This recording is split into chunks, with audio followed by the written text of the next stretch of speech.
Now, what I would like to also do with my text here is play around with where to position everything. And there are a lot of different ways that you can position things on your web page using CSS. But what I want to do first is to give our text a border of some sort.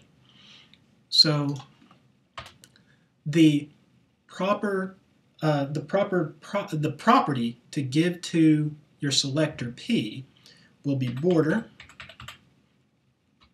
colon, and with border there are three values that you have to have. If you use the command, if you use the property border, you have to type in 3 values. The first one is the size of your border, the thickness of your border, and I'm going to give it a thickness of 2 pixels. The look of your border, which I want it to be a solid border. You could make it dashed, you could make it dotted, you could make it beveled. There are a lot of different values that you could give to your border that you can look up in your handbook. And then the third value that you have to give after pixels and the type of border is the color of your border. And let's give it the color of black. And the hexadecimal code for black is 000,000, hash 000,000, 6 zeros. Okay, and then your semicolon to indicate the end of this particular command within your block of code. We're going to save.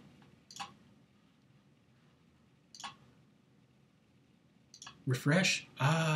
Now we're starting to see some really interesting things happen to this.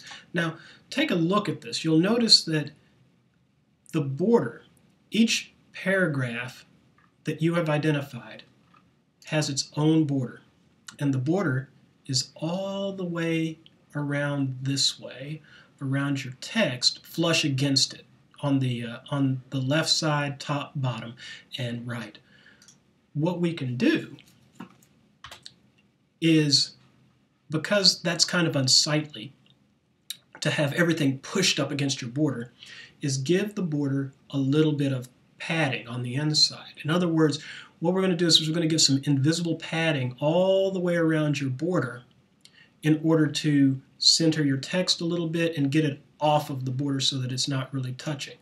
And the property for that is simply padding, and padding is that inside the space between the inside of your borderline and your text. And we're going to give it a padding of 10 pixels right now and see what that does for us. Okay, save it. Refresh. There we go. Now it made your paragraph border a little bit bigger, but now you have some space between here and here. Let's make it a little bit bigger. I like to have a little bit more padding on the inside of my borders when I show them. And there we go. Now that's a little bit better. Let's see. So we have this padding. Now there's some interesting things that you can do with borders. You don't have to use a border that goes all the way around your text. For instance, if you want, we're going to comment this out. And the way to make to comment something out is to /*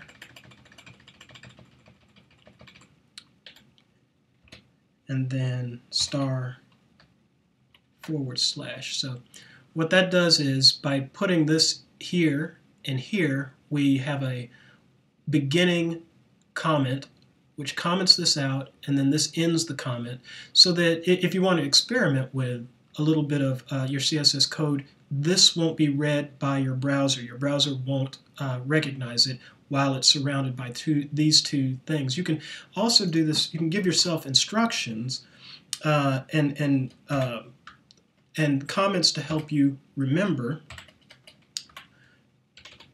things that you're doing in the code that won't interrupt the flow of that won't interrupt your commands, but will give you hints as to what you were doing if you say leave this for a while and then come back. So we're going to comment that out, and instead of having a border that goes all the way around your paragraph, what we're going to do is we're going to do border dash top,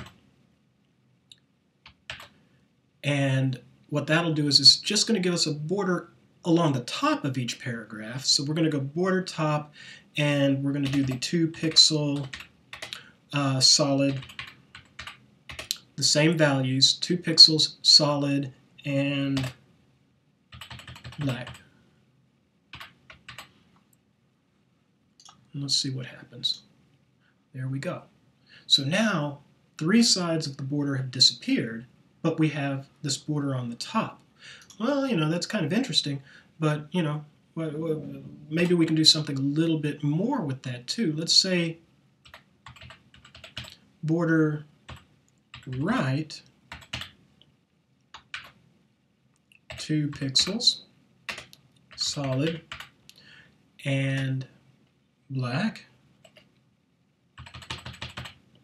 semicolon. Don't forget the semicolon at the end of each line of commands. Save. Aha. So now you only have 2 sides of a border for each paragraph. Now, you can do some interesting things. For instance, if you're moving paragraphs around in relation to one another, then you can create some interesting effects on the screen that, lead the eye around. So that's something else that you can do to affect the way that you are formatting your HTML by using CSS. Let's go back to black with this. You can type in black or use the hexadecimal code.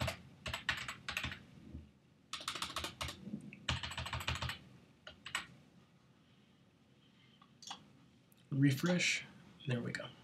Okay, so this is, again, what is called a block of CSS code, and it is always positioned between the opening and closing style tags within your HTML document, and the style tags along with the contents of your style tags always go inside the head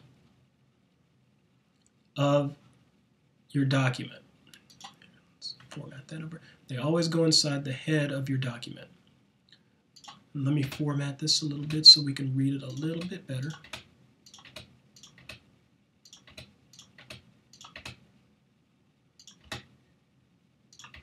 Okay. Now notice how I've moved things around just so people can see how it works a little bit better. But again, your block of CSS code always goes between the style, and the style tags always go within the head. And you can have more than one block of CSS code in your style section. For instance, if we wanted to, we could give each one of these paragraphs a different name. And we would do that this way. We would give it an ID of ID equals para, I like to keep these lowercase, para underscore 1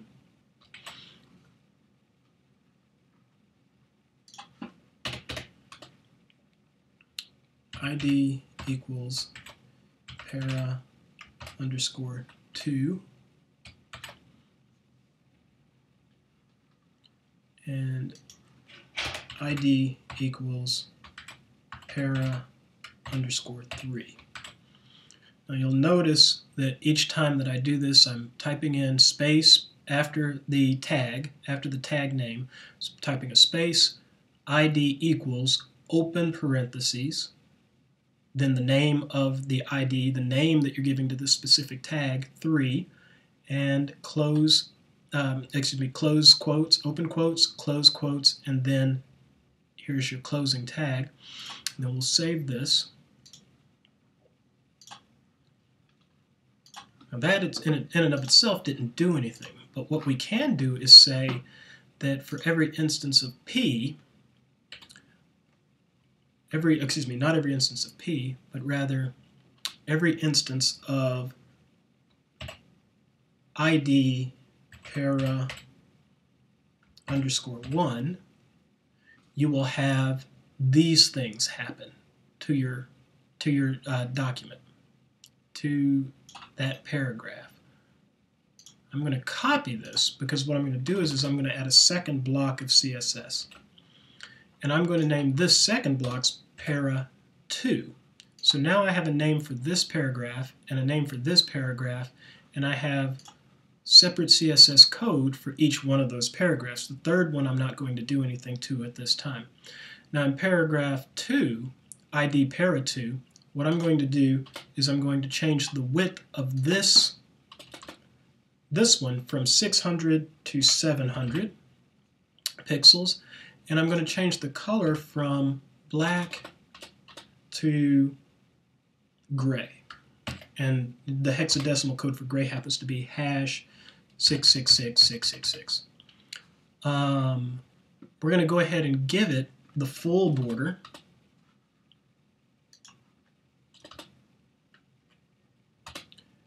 And get rid of border top and border right.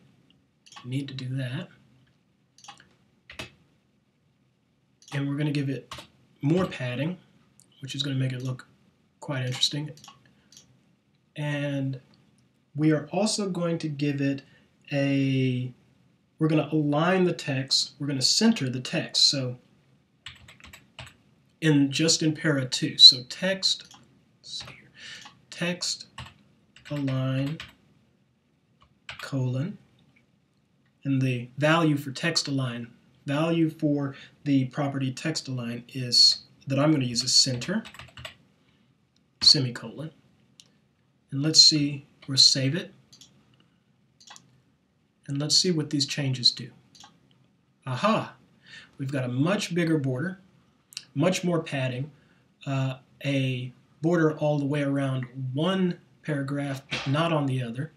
And you'll notice the third one, which we did not give a ID to, it stayed the same.